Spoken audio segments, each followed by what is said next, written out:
Rayhan never believed in the supernatural. He grew up with a scientific mind, the kind of person who dismissed horror stories as nonsense. To him, ghosts were fairy tales for bored villagers and thrill-seeking kids.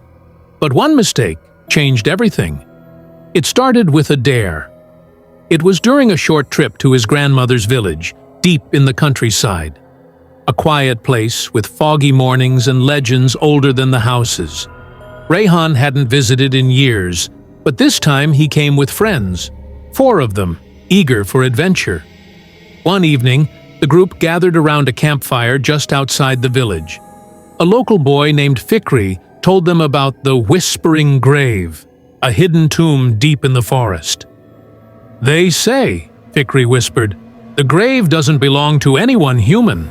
It was found, not built, and if you speak to it, it speaks back." Rayhan laughed. "Sounds like a tourist trap." Fikri's face grew serious. "My uncle spoke to it once. He hasn't spoken since." Of course, that only made the others want to see it more. So at midnight, they went into the forest. The path was overgrown, branches clawed at their clothes, and the air grew colder the deeper they went.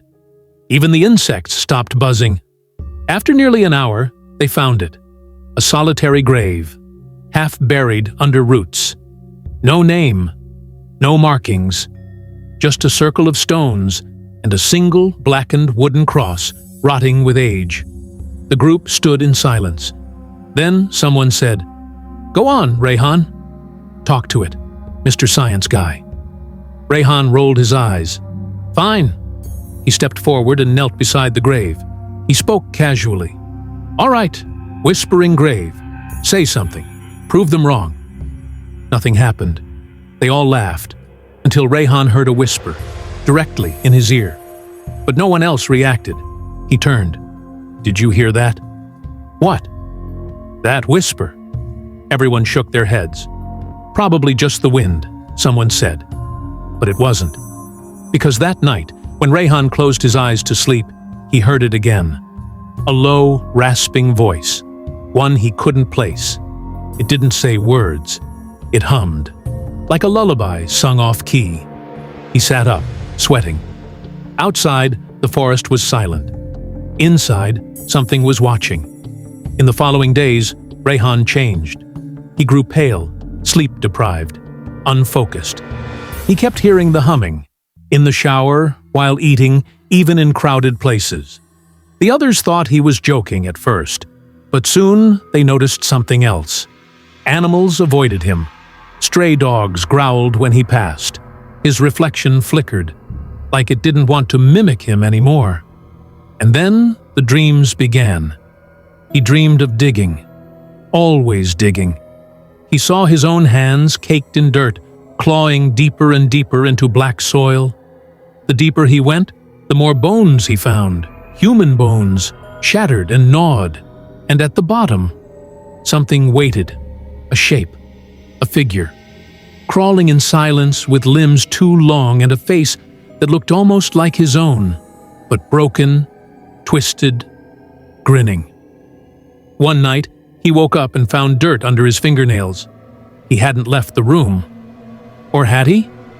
His friends started to worry. One of them, Lila, suggested they go back and seal the grave. "It's just a hole," Rayhan said, smiling. "It's not what's buried that matters. It's what we uncovered." Lila stared. "You don't sound like yourself."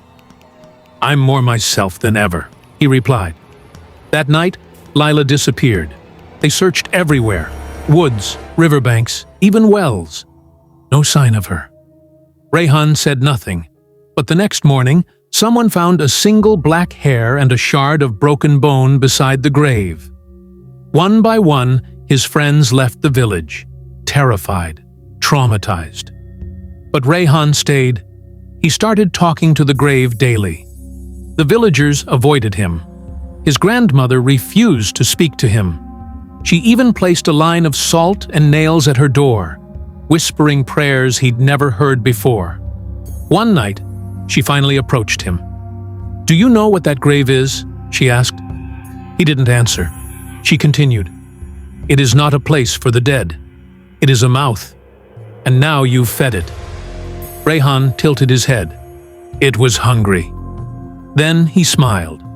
A week later, his grandmother was found dead. Eyes missing. Mouth filled with dirt. Rayhan vanished the next morning. The village was never the same.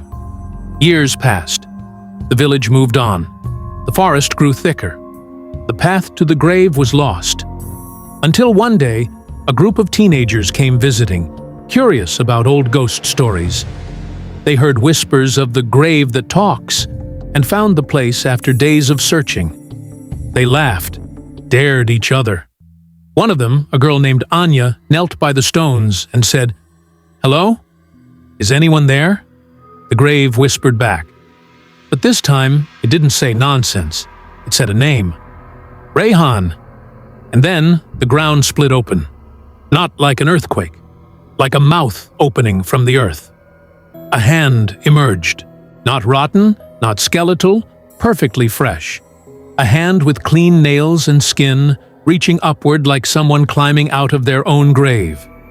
The teenagers screamed, but the girl, Anya, stood frozen. The hand grabbed her ankle. She didn't fight. She smiled and whispered, "I remember you." Rayhan walked out of the earth, his eyes empty, his face ageless. Behind him, more hands crawled out, each one wearing a face stolen from the past. And the grave? It closed itself. But now, it walks. It moves from forest to forest, appearing where it's least expected. Still hungry, still whispering, and still calling out the name of the one who dares to listen. Maybe one day, it will call yours.